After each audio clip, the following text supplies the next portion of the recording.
Welcome back to Chase the Pace podcast. I'm Spencer. And I'm Keira. And we're going to be talking about Formula One, breaking down F1 news, races, and bold takes. Let's go.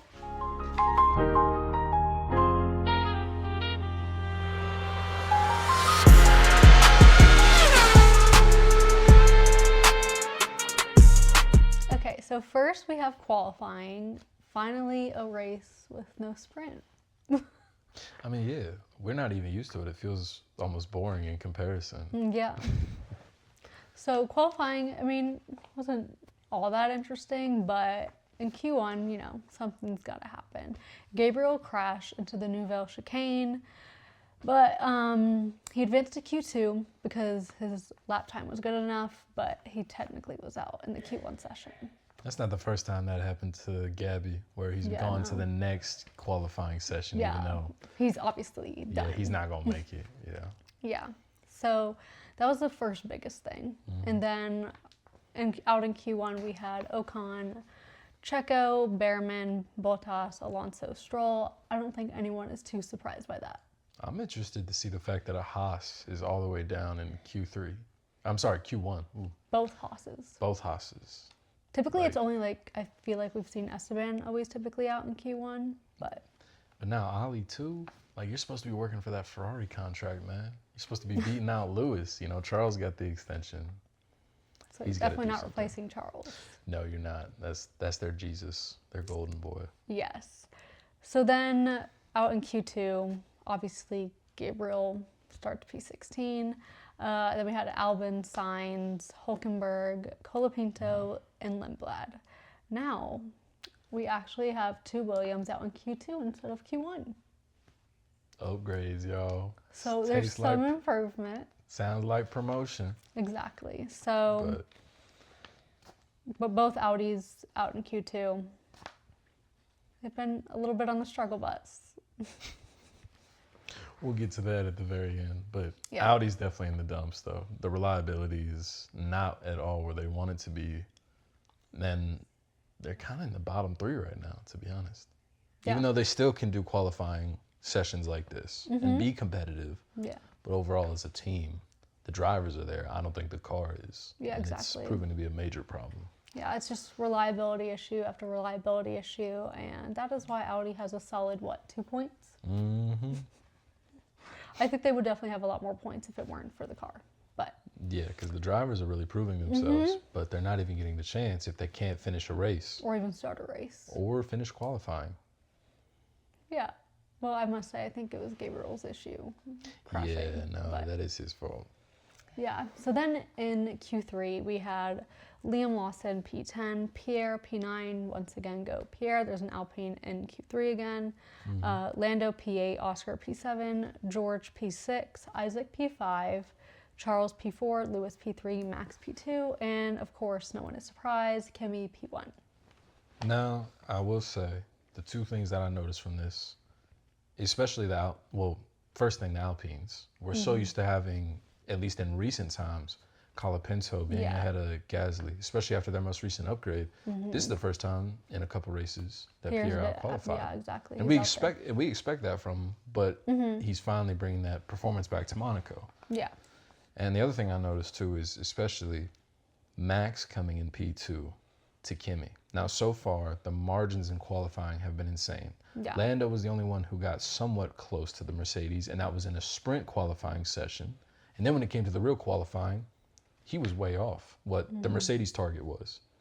Now, in Monaco, we have Max being only 0.43 seconds off. That's roughly 0.04 of a second. No, 0.043. That's what I say, 0.043?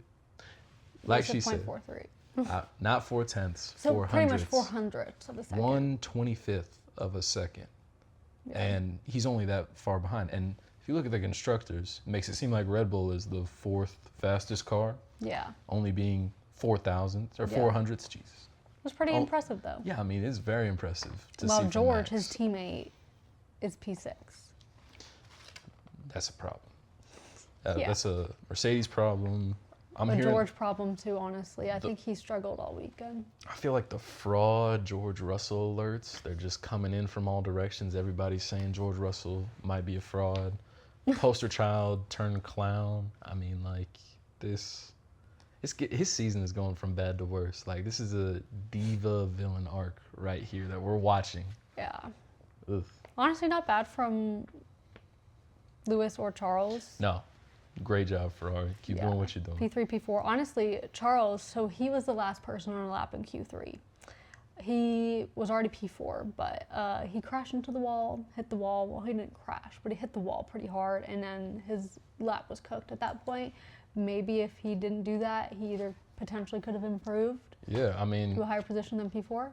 The not royal Prince of Monaco, I mean, you would think, I mean, it's his home. He's had really bad luck there many years. He did win it. Yes. But 2024 he won, yeah. But he's had so much bad luck, and it just continues. It does. And it also continues later, as we'll get to.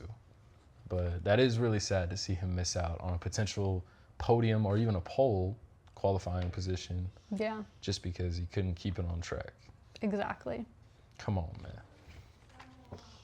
But once again, both McLarens, P7, P8, they were not the best in Monaco, that's for sure. Yeah, I mean, Isaac kind of brought the heat. I mean, we haven't really seen him in the top 5, and here he is. I mean, he's in 5th, which is not bad. He's not too far off from his teammate Max, who qualified P2, which is honestly very impressive. I don't think anyone expected that. Right, and that's exactly what Red Bull wanted from their second seat driver. Yeah. Whereas now George reminds me of like Checo and Max, where Checo's qualifying terribly, Max is over here taking pole, second, third, and his teammate's just a bit behind. Yeah. So good job from Isaac. Yeah, bro. Good but job. Yeah, that was qualifying. Honestly, wasn't too crazy or interesting, but I mean, it is Monaco, so really the qualifying is considered like the race because of how heavily important grid position is, because of how impossible overtaking is at Monaco. Mm-hmm. Or like sketchy it is. Even if you're going to try to overtake, it's pretty sketchy. It's narrow. It's a street circuit, so it's crowned road. It's very narrow, and there's just no like true overtaking zones. No. Like there's, DRS or overtake mode, I guess, but the only way is like if someone like really makes a mistake, I think. Mm-hmm. There's really no space on two cars at full performance to really be able to somehow pass. Exactly. But if anybody makes mistakes, crashes, pit stops, etc., that's where the excitement comes from. Exactly. Leading us into the race. The race.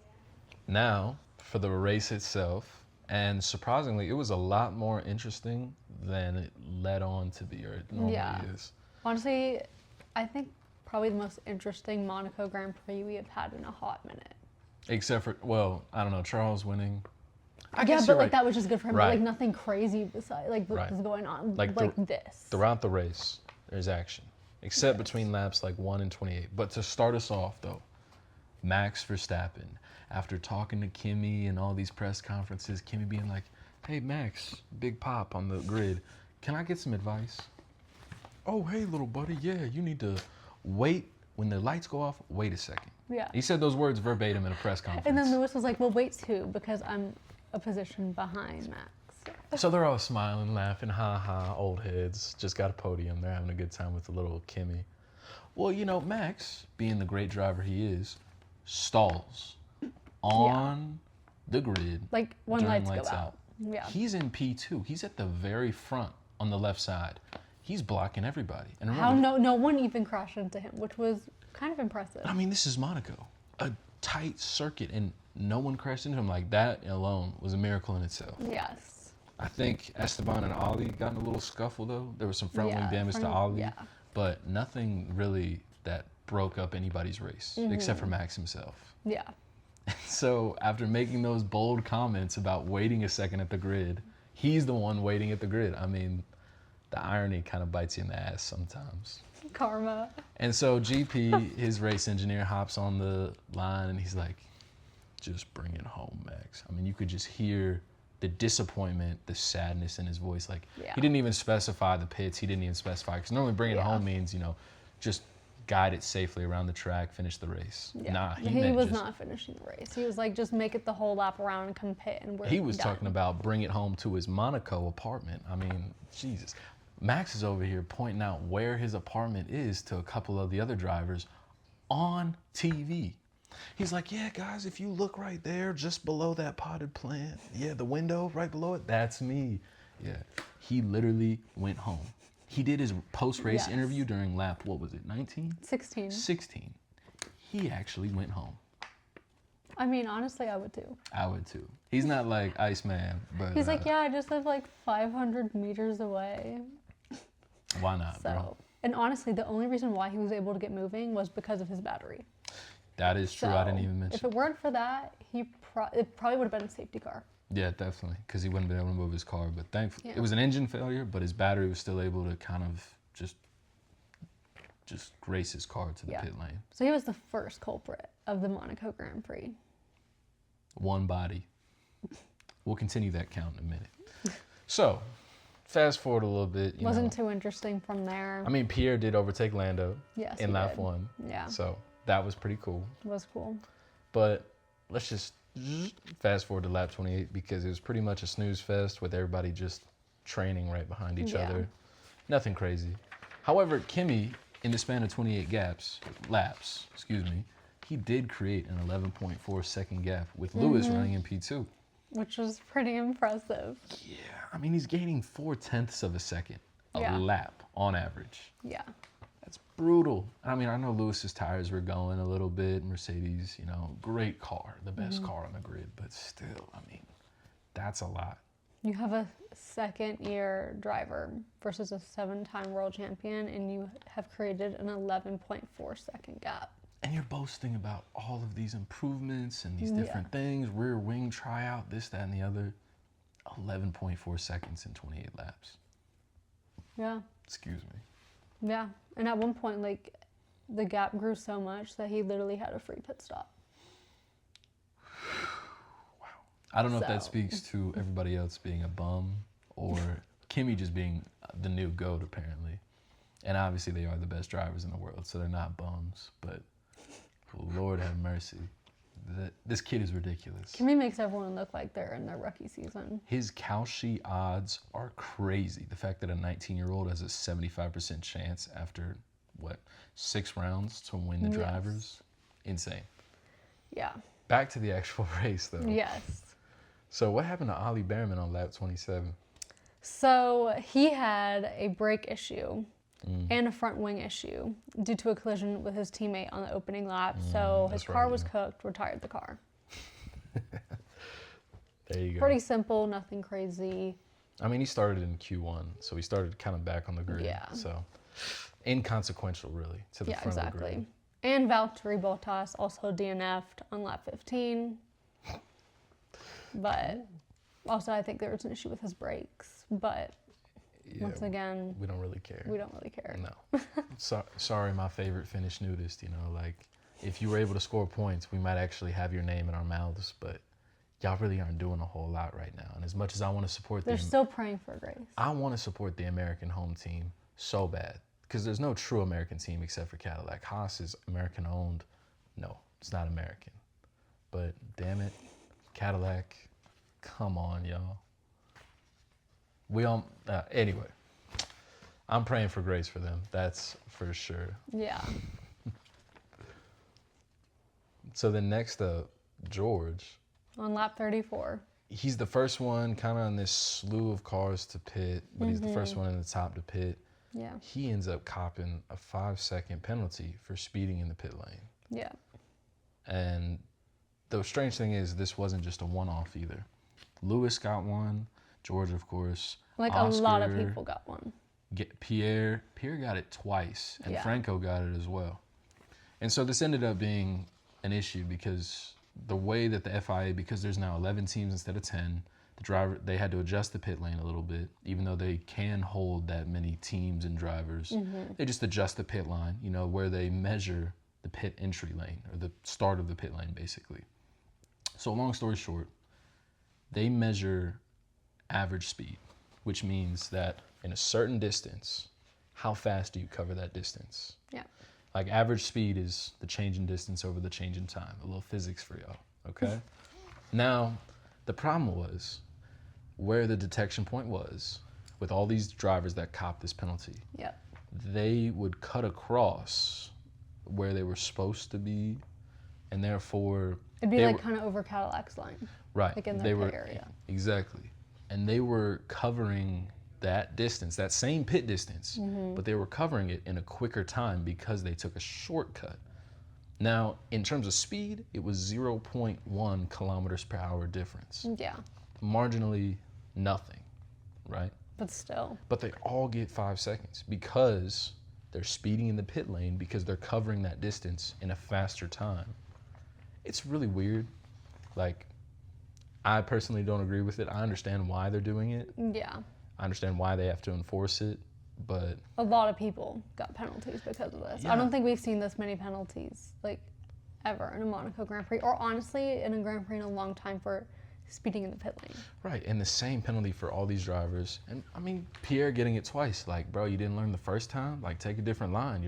Honestly, I don't even know if, like, they knew, like, that was the issue. Like, him cutting it off right there. That's true. The commentators were just figuring out around, like, lap 45, 50. Yeah. They were just talking about it. Like, everyone was so confused. They were like, huh? What are they doing? Is there something wrong with their pit limiter? No. Because they would hit the button at the right time when they were supposed to. The speed was fine. I mean, Lewis, George, Oscar, these are trained individuals. They've done this a time or two. They're refined drivers. They're not going to mess this up. And yet, even doing everything by the book as they should because of the line that they took. I'm surprised Kimi didn't even... That boy do anything. He's got lady luck on his side or something. He's had no reliability issues, and he's had no crashes, even based on the way he was driving, especially in Canada. I would have expected something by now. Yeah, between him and George. So, in all honesty, I think that Kimi is due for a reliability issue. Because George has had it, and Kimi has had no reliability issues. Well, speaking of Mercedes reliability issues, if we keep going forward on lap 45, Lando DNFs. They have a Mercedes engine, by the way. Guys, I have no power. Sorry, I have a really bad Kermit the Frog impression, but if you can hear it in my voice, I'm really trying to be that, my inner Lando. I don't have it in me. That's more Keira, but yeah. All right. No engine, no power. And a big problem, honestly. Like, so Mercedes, if we refresh y'all, they supply themselves, of course, McLaren, Alpine, and is it Williams? Yes. Yeah, those three other teams, along with themselves. Now, there was this whole issue in the beginning about them not giving all the engine data to these teams that are also buying engines from them, whereas Ferrari was. So there was this issue. They weren't maximizing the engine the way that Mercedes could. Yeah. And now, I think we talked about this as well, but the fact that their engine compression ratio changes, and that's metal expanding and contracting frequently throughout the race. And now, especially prior to the Monaco Grand Prix, their compression ratio advantage was eliminated. The FIA updated the rules, canceled out what they were able to, that extra horsepower, that extra power they were able to get from that compression ratio advantage, that was gone. Yeah. So now they're using this engine that should be, in theory, on a more level playing field with everybody else. And yet, they're still having reliability issues. So... Except for Kimi. Right.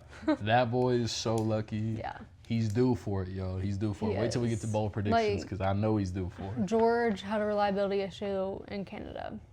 Lando had the same thing. And Lando had another reliability issue now. So honestly, I don't think Kimi has had, like, if no one ever had any reliability issues, I think Kimi would have a little bit more of a fight to put up with. But he hasn't really had that. No. Because, you know, his teammates just like, oh, well, reliability issue, I guess our battle's done. Let me just zoom away. Because, like, they do have a quick car. They do. Yeah. But when you have no one to battle with, it's just like, oh, yay. I mean, open air and the fastest car. What can anybody do? There's no one can do anything at that point. Yeah. Unless you have a reliability issue. Which, let's hope so, Yeah. Fast forwarding Lap 60. Yep. Lance Stroll hits the wall and crashes out. Mm-hmm. And for once, I am going to actually ask the question. For once, Keira, was that his fault? See, yes and no. Because if you look at the asphalt on the side, it was pretty much like torn up. Mm-hmm. And obviously the crash brings out a safety car because his car's in the wall going into it's like the last turn going onto the straight. So his left tire pretty much goes across that breaking whatever asphalt, and he had his wheel turn and the tires were like turning, but the car, I guess, just like, I don't know, all the marbles or whatever it was, he had zero grip, sent him into the wall. And then we had Charles do the same thing. So literally the same exact thing. Yeah. So I guess no, but it's also Lance. It is Lance. Yeah, I was going to say. I don't think anyone cared that it was Lance, but I think everyone cared when it was Charles. Oh, yeah. No, definitely. They were like, oh, it's Lance. He just crashed. They then had to go sweep it and somewhat repair it. Yeah, that's the thing. When Lance crashed, no one cared. Yeah, they didn't care. Really, they just messed around with it. They were like, oh, there's some marbles on the, marbles being just tire, the degradation from tires. So just a bunch of rubber. Yeah, basically. I think they literally just got rid of his car and that was it. Yeah, because if you look at the circuit or if you look at Charles's crash, it looks the same. There's no way they could have swept all that up just for 15 laps later. No. Charles to be in the same corner and so much more debris. Yeah. So much more marbles. And the crack is even bigger. The crack that you're talking about, it just expanded basically. Yeah. And I guess the tarmac asphalt track surface, it just zero grip and then in the wall. Yeah. It just wasn't up to par, I guess. That was the only part of the track that was breaking apart, which normally we don't really see that. The I've surface never seen itself breaking. Mm-hmm. So definitely really strange. A safety concern, a race concern, and when Charles actually crashed, pretty unfortunate. They actually cared and they cleaned it up. They did care. Well, Lance didn't really seem to care that much. Charles over here banging his steering wheel. He's pissed. He's blaming his brakes. Well, I gotta say, the back half of the race for Charles was not good. First of all, when Lance did crash, Ferrari double stacked both their drivers, which under normal circumstances is fine. Yeah. But Lewis was ahead of Charles, and he had a 5-second penalty. So he's sitting there. He's sitting there, serving the penalty, then pit stops, and then Charles can pit. Yeah. He just basically gets hit himself with a 5-second penalty. And if he stayed out on track, potentially he would have been ahead of Lewis, maybe even Kimi. But he doesn't even get that chance because the team immediately called a double pit. Exactly. Even though they could have waited a lap for Charles. Right. Because there was such a long safety car. But Ferrari strategy. What are we going to do here? And Charles was mad about that. He's like, why are you pitting me? Yeah, he's fuming. La. So, yeah. Same thing happens to Charles as Stroll. It's just deja vu. It is deja vu. It's the Monaco curse for Charles. Yeah. And the thing is with Charles, I got to say, there was a lot. They told him that he was due for it. Charles is bad luck. Here's the thing, y'all. Before this weekend, before this Monaco Grand Prix, he got a contract extension at Ferrari. Yeah, literally a few days prior. It not being, all public information, we don't know. But we know he got a multi-year deal for a bunch of M's. It's Ferrari. They're going to pay him out, So he gets a contract extension. Now, you think when something good happens, if you see it in other sports, when a player sometimes gets a contract extension, the game right after sometimes might not be that good. And it's just bad luck, he's this good driver. He can do it. But then he immediately just performs bad right after the contract extension. Putting this dark cloud light over his future, even though we know he's good for it. Yeah. Speaking of dark clouds, dark spray tanned clouds, wearing their own, was she wearing her own line, Skims? I don't even know. Okay. It did not look that showy, which is probably for the best because it would have been distracting all these boys, but Kim's there. Kim K pulls up to the paddock. Mm-hmm. And Keira, how you feel about Kim K? I think Lewis deserves better. Agreed. But she looked fine as hell, though. We can't lie, y'all. Did y'all see what she wore to the paddock? It was simplistic. It was Which nice. day? On the race. Oh. Well, because there was also another outfit when she came, I think, for qualifying. Oh, word? Yeah. I'm gonna have to check that out. Okay. No, I'm kidding. All right. But no, the thing is, another thing. Honestly, though, like, her, like, what were they? Like, light purple sunglasses that she was wearing? I was like... She looked like an alien. She literally took up her whole entire face. I don't know why these people out in California, like Kid Cudi, all them, like, they love these big old sunglasses. Like these Viper, I don't even know. They're not even, like, pit vipers. They're just these ugly Hollywood big old things. They look weird. They look weird as hell, man. Ooh, I'm like, hun, you would have been better without it.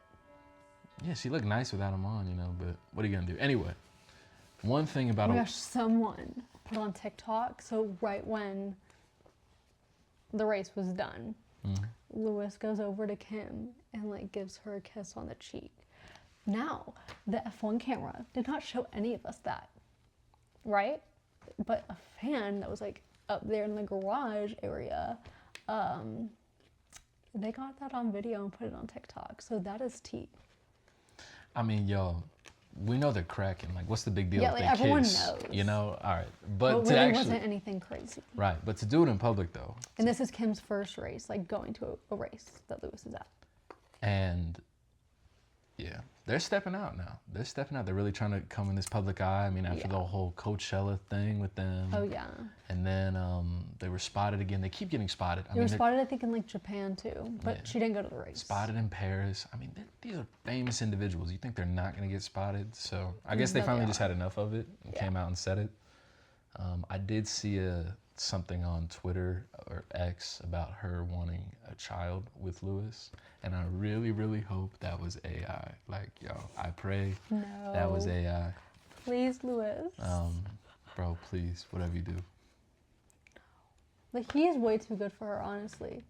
I don't know. Maybe Kim has another side to her that none of us see, but like... No one at the age of 40 plus needs a baby mama who's been with about 5 celebrities.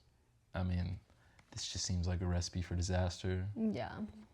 But hey, you know, the holidays are going to be cool. You got Jacob Elordi, you got Timothée Chalamet, and you got Lewis Hamilton. I mean, the boys are having a great time at the Kardashian house when they get all together.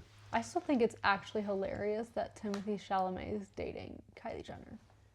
I can't believe he's dragging a girl from LA to a Knicks game, making her sit courtside and cheer on the team that just... Anyway. It's very interesting. The Kardashians, they're a handful. But speaking of handfuls, whenever a new WAG comes to the grid, that team, or specifically that driver, gets a little bit of a curse. And it seemed like that was Charles. And then we all know about his Monaco curse. I mean, 2020, you said 24? 24 he won. Yeah. So his curse was like deemed to be done then? Yeah. Like we love seeing the Instagram clips where it's like, you know, he lied to his father. Yeah. He didn't get that Ferrari, yada, yada, and I yada. think he finished like second last year because Lando won. And I think he finished second. So it wasn't bad. Right. It wasn't cursed. The curse was coming up a little bit. And then this year they were like, you know what? It's been 2 years. I think you're due for your payment now. I mean, the 3 things. He signed a new contract. Kim K is in the building. And it's Monaco. Those 3 things, like, bad things come in threes or great things. But when you have 3... For him, it was bad. When you have 3 things going against you to do well, you're going to do bad.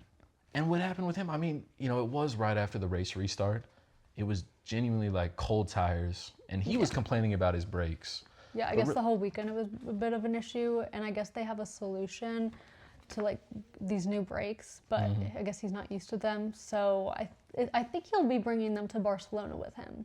But he, I guess, opted to not use them this weekend because he was, I guess, just used to what he had. And, well, that didn't really work out for him, did it? No, it did not. Even though, to be honest, I think him crashing in the wall was maybe more than just a brake issue. I think it was that asphalt area. Oh, yeah, definitely. And maybe the brakes probably didn't help with that, but... What are you going to do? What are you going to do? But at least they have a solution. Right. Now, also on the race start... What happened? I mean, Carlos Sainz, he got double tapped. Yes. Bro. Once by Nico. And he was running in the points, too. Yeah. And he got... Like, right by his teammate. Yeah. I mean, in the hairpin, he got smacked on the left, got a little airtime, came back down, and then immediately before entering in the tunnel, got smacked on the right by Colapinto. Yeah. got a little more airtime. Spun around. Oh yeah, he spun around then, and Yeah. I mean at that And then point, his car was cooked. Yeah, you know. So he would DNF'd essentially. F1 cars can only take so much beating. I mean, they are pretty sensitive creatures, even though they hit turns at crazy speeds. They are pretty sensitive when it comes to collisions. So that's very unfortunate, very unlucky for Carlos. But now we have the story that all Americans are truly excited about in their hearts. You can just hear the eagle going, just screaming, can't you? The American flag waving, can't you? Envision that. Now imagine F1 driver Checo Perez. Finally, he's in the points. He's there. All I'm here. Can we get some eagle noises, y'all? Can we get some eagle noises, eagle emojis, please? Yeah. I mean, so everybody's crashed. At this point, how many is that? 1, 2, 3, body 1. What was the first body? Max. Body 2. Ollie. No. Valtteri. Bottas. Yeah. Then Ollie. Then Lando. Then Lando.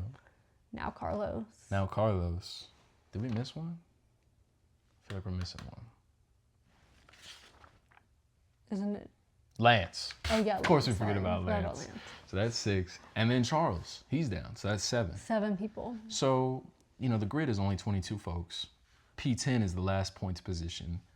Cadillac is typically in the bottom 6. However, with all these drivers out, Checo is running in P10 after Carlos DNFs. Yes. So now we have an American potential provisional points finisher. Yeah. The first points of Cadillac in Monaco of all places. Yeah, seriously. Like, can I get some more eagle noises again? Thank you. Go. Yeah, let's go. But it ain't all roses for the red, white, and blue. No. What happened to him? He got a penalty, a 10-second time penalty for grid infringement on the restart. So all because he didn't line up in his grid properly on the restart. 10 seconds. Yeah. And speaking of penalties, so George had a 5-second time penalty for speeding in the pit lane. Well, when they went to pit under the safety car, he did not serve his 5-second time penalty. So the FIA was like, that's so funny. So you know what they give him? A drive-through penalty. Which that absolutely screwed George's race because he was running in P3. Then he gets a drive-through penalty after the restart, goes 2 laps, serves it, drops from P3 to P14, no points for George. I mean, he was in like P7 after. Yeah, but basically, he was in P7 for a minute, wasn't he? But he dropped, drastically. His race went from bad to worse to absolute just. Literally P3 to P14. So honestly, maybe if he served his 5-second time penalty under the safety car. That's the truth. Maybe he would have. I think he probably would have finished the points. I mean, like on his second. And they also double stacked though too. Right, so. Like on his second pit stop, he kind of got messed up by that double stack because he was getting lapped by Kimi. Yeah. Or he was a lap down basically because he was so far behind. He had to wait. But when he did pit, he didn't serve his. Like, how hard is it? And if you look at his little replay, you know, the left front tire guys like, oh, we gonna wait. And the right people are like, nah, screw this, y'all. We just going. We gonna hope we're sneaky. I don't know if like there was miscommunication or what, or they just have headsets. Thought they'd get away with it. I have no idea. Like, you would think boss man would tell them, hey, keep hands off for 5 seconds, and then we'll go. Like, typically you don't, like when a driver goes to serve their penalty, you don't really see them make a mistake. The pit crew at least. Right. Like sometimes I will say you see it where they accidentally touch the car like a few just like tenths of a second just before the 5 seconds are up. Like they're rushing, they want to do the pit stop, but they let the driver serve a majority. Right. And then they mess it up there. But just to completely ignore it. Yeah. For almost all the wheel gunners to ignore it except for one to hesitate and then pit. Yep. I mean, it is really strange. Like that is a weird call by Mercedes paddock. And, well, ended up ruining George's race. So, yay. More bad luck for George. And also, ironically, because Checo got his penalty for the grid in place infringement, 10 seconds. Yeah. He drops down to actually P16. last place. Essentially. 15, 16. 16, right? yeah. Dang. Yeah. Oh, wait, that's different. Anyway, yeah, he drops way down. And you know who's next? next? Because you have 7 people out. And you know who was in P11, next man up, getting the first points of the season? The old line, Fernando Alonso. The oldest on the grid. Oldest on the grid. First points for Aston Martin. One of the worst cars on the grid. If not the worst. And he gets the first points. Yeah. And I mean, we didn't expect anything more from them. Like, obviously, a bunch of people would have to crash in order for a team like that to get points. I honestly did not expect Aston Martin maybe to get any points this year. So they got 1. Better than none, right? Yeah, I feel like all the teams get at least some points throughout the year. No one goes to 0, I feel like. Oh, no. But they did probably... With their Honda engine and horrendous reliability issues. Yeah. Well, right now, good for him. Good for him, yeah. Great thing for the team. I mean, 1 point, y'all. That's the difference between nothing and 0. I mean, that's the difference between last place, 10th place right now. They're only 1 place until they're going to be tied with Audi, which has a solid 2 points. Yeah. Which is honestly kind of crazy. We really had high expectations for Audi. Or at least better expectations. They're running P9 in the constructors with 2 points. I truly think that their reliability issues are really what screw them. They can't get 2 drivers to finish a race, much less a qualifying session. Yeah. Or even a weekend for that matter without any issues. Yeah. That's really, like, I think if they figure out their reliability issues, I think they'd be a decent team. And to be fair, this might be cherry-picked, but Ferrari, up until Monaco, had their drivers no crashes, all finishes. Yeah. Both drivers finished the race. Until now, yeah. You know, it's the Monaco curse. I mean, he double crashed. 1 in qualifying, 1 in the race, didn't he? Yeah. It's just a bad weekend. Yeah. Lord. So overall, just to recap everything that just happened. Yeah. We've got Max just done losing out on P2 potentially and just getting no points. Or even a podium. We got the pit lane penalties just being handed out like cotton candy at a carnival. I mean, we got Carlos Sainz double tapped. We got Charles's Monaco curse just is going to be just continued to infinity. I don't think he's going to break. Even if he wins, he doesn't break the curse. Like what? Because then it just comes like a year or 2 later. Just bites because he's him. due for it. It just doubles up and gets him like double or nothing. Oh, we got you. Mm-hmm. Then we got what? Oh yeah. Checo. And not even going to mention Fernando's first points, but Kimi. What is this kid doing? Is he on drugs? Because give me some, bro. It's working. He's got 5 wins in a row. And these are his first 5 wins ever in Formula 1. 4 P1s in the process of getting these 5 wins. He's the youngest to get 5 in a row. He's the youngest championship leader. He's broken so many other stats. Yeah. I mean, it's kind of crazy. Most people thought, these young drivers would be, next up. But, I mean, it is his time right now. He is up right now. Yeah. Y'all, this is crazy. I mean... Yeah. I really want to put some money on him, but I just do not trust the fact that he's younger than me and somehow winning in F1 right now. That makes me feel like a grandpa, okay? Like. And then I guess me like a grandma. He's 19, y'all. He's 19. Like, geez. Soon to be 20, I think, in August maybe? I know what I was doing 19, and it was not doing that. Like, oh my God. I mean, I bet you wish. I wish, yeah. I mean, to have engineers help you finish your homework and then to go race and be in different countries on the weekends, that'd be awesome. I'll take it too, please and thank you. But overall, we had, Kimi P1. Yeah. Lewis P2. Mm-hmm. Even after he had 5-second penalty. Yeah. Isaac P3, which... That was a shocker, but great. Because he was complaining about the car a lot of the race. Mm-hmm. So, and no power. Yeah, great weekend for Isaac, truly. Mm-hmm. Then we had Oscar P4. Yeah. Kind of cleaning up for McLaren. He also had that 5-second penalty. Which honestly, when Lando went to back up George after his first pit stop, that honestly I think really helped Oscar because they built that gap. Definitely. So, you're welcome, Oscar, I guess. And then we had Liam P5 and Arvid P6, both V-carbs, P5 and P6. That's pretty good. All right, Racing Bulls. Yeah. Okay. Midfield team. Yeah. Giving Alpine a run for their money right now. Yeah. And then we had Pierre P7, which this is also very heartbreaking for Pierre because he was due for P3 at podium. He was running in P3. Yeah. But because of his penalty. A double speeding in the pit lane. Pretty much 10-second penalty. He dropped to P7. Points, but missed out on a big podium for the team. I mean, that would have been the first podium he's gotten in a hot minute. I mean, I think he's got a podium before. I think maybe a race win, but yeah. I mean, that would have been the he first. got it in 2024, maybe. I think It was him and Esteban at Alpine. Yeah. So. Oh yeah. They did get a podium in Monaco before, but I will say though, for such high hopes, first podium of the season gone just because of this BS pit lane infraction. Yeah. Like, I mean, it was Isaac's first podium ever with Red Bull. Yeah, good for him. Yeah, no, it's not his first. It was his second. With Red Bull? Did he ever? Man, I'm gonna Google this. I think he might have had one with V-Carb last year. Yeah. But I think this is his first one with Red Bull. Let's see. But then we had Alex P8, so points for Williams, not bad. Esteban P9, Fernando P10, already talked about that. But Esteban Ocon getting points for Haas, Aston Martin's first points ever. And that's pretty good for Esteban and Fernando. I mean, two guys might be on the outs of F1, to be honest. Yeah. Oh, so it wasn't his, it was his, no, because he got a podium in the Dutch Grand Prix in 2025. Yeah, but that was with V-Carb. Right. This is his first one with Red Bull. Right, okay. Gotcha. Exactly. So then people finishing out of the points. Yeah. Gabriel, P11, just missed out. George, P12.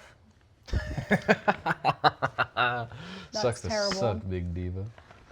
Nico, P13. Franco, P14. Checo, P15. Those are the people that finished, okay? Carlos, P16. Charles, P17. These are all the people that DNF'd, by the way. Lance, P18. Lando, P19. Ollie, P20. Valtteri, P21. Max, P22. That's insane. That's 8 people, right? Is that 8? 7? I have my thumb down, but yeah, 7. That's ridiculous. A third of the grid. Yeah. In Monaco, too. Like, yes. Not even a crazy place. There's no rain. No. It's Monaco. But just because of just the chaos. I mean, we had a boring stretch in the first roughly 30 laps. Yeah. After lap 1, of course. Right. But, I mean, it really heated up. I mean, I was very intrigued watching the race. It's not like we're watching for overtaking, but just watching how teams are handling the strategy. Yeah. Because unlike last year, there was no mandatory 2 pit stops. There was a certain thing with the engine regulations where all teams had to be under certain standards. Yeah. Specifically for Monaco, it was like a one-off engine reg spec that they had to all meet. But besides that, Monaco's pretty straightforward. Mm-hmm. And this was definitely the liveliest we've had in a minute. Yeah. I don't remember the last time we had 7 people out in Monaco. Like, what in the world? Definitely not in Monaco. And it wasn't even all at once. It was like a stretch, like throughout the whole race. You know, in F2 or F3, they had a massive crash. Like pile up everything. At the hairpin, yeah. Like, that was nasty. It's like, hello, everyone. Everyone just thought they could, I don't know, overtake there. It was a whole shenanigans, essentially. But that's what we got from the race. It was a lot more interesting than qualifying, a lot more interesting than I would have ever thought. But so last time in bold predictions, Keira got 3 points for Lewis, getting him exactly on the correct podium position. So she got 3 points, bringing her total to 25. Yeah, for Monaco, yeah. Or Canada. Was it from Canada or Monaco? Excuse me, yes, from Monaco. Yes. She got Lewis correct, so she got 3 points, new total 25. I only got 1 point because I said Lewis would be on the podium, but I did not. You said he would be in first, but he wasn't. But I didn't get that position correct. So I'm at now a new total of 14 points. Yeah. She's stretching the gap on me, y'all. I got to catch up. This is bad. I thought it was gonna happen. Now it's not. So now. What are our predictions for Barcelona? You know, it's like they say, when you gamble and you're down, you have to gamble even more so you can get back up, right? Right, Keira? No? Okay. No. Well, I'm taking a gamble here. I'm taking a big gamble. All right, let's hear what you think. Lewis P1. Max P2. George P3. I don't trust the diva, but I like him on the podium. Like we said, I'm banking on Kimi having a reliability issue, getting in a crash, crashing into a McLaren, hopefully, potentially Lando. You know, I'm kind of banking on that. But wow. Lewis has the pace. I think Charles would probably be up there, but I threw Max in there just in case, you know. For the plot. They're good qualifiers. I think if he could just get through a race, he would do well. Mm-hmm. But without reliability issues. Put him at P2, and then George, well, well, it's George. He's a diva. Well, who do you have? This is who I think. I think Kimi P1, because honestly, it's just ridiculous. I don't know. I don't know if he's gonna have. Honestly, If he doesn't have reliability issues, which he has yet to have, I would not be surprised if he gets P1. I mean, 5 wins in a row. He's practically untouchable. Lewis P2. Okay.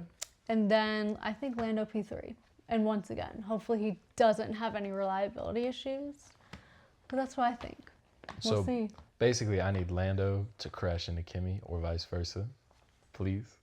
The only person that we have that's the same is Lewis. Exactly. He has Lewis winning. I have Lewis getting P2. I pray for Lewis wins. Y'all, I mean, as F1 fans, wouldn't you want to see Lewis win? Oh, absolutely. But I don't think that Ferrari even has the pace right now to go up against the Mercedes. I think they have a chance, especially if it's Lewis and Charles at the front and they can somehow play a little team game against the Mercedes. So this is the thing. Ferrari has better starts than either Mercedes, especially Kimi. So that's the only way. But I think the Mercedes has better long run pace. Like they could easily overtake the Ferrari again. Yeah. So I don't know. Oof. It'll be very interesting to see. I think it'll be very interesting. It is true, though. It is true. Those are our bold predictions. Let us know. Last but not least, we have our signature segment. Who's got pace? Who's got pace? Who's going to be setting the benchmark, being the top driver or team? Who's really the top dog right now? And do I even have to ask the question without it being answered? Keira? It's Kimi. Yeah.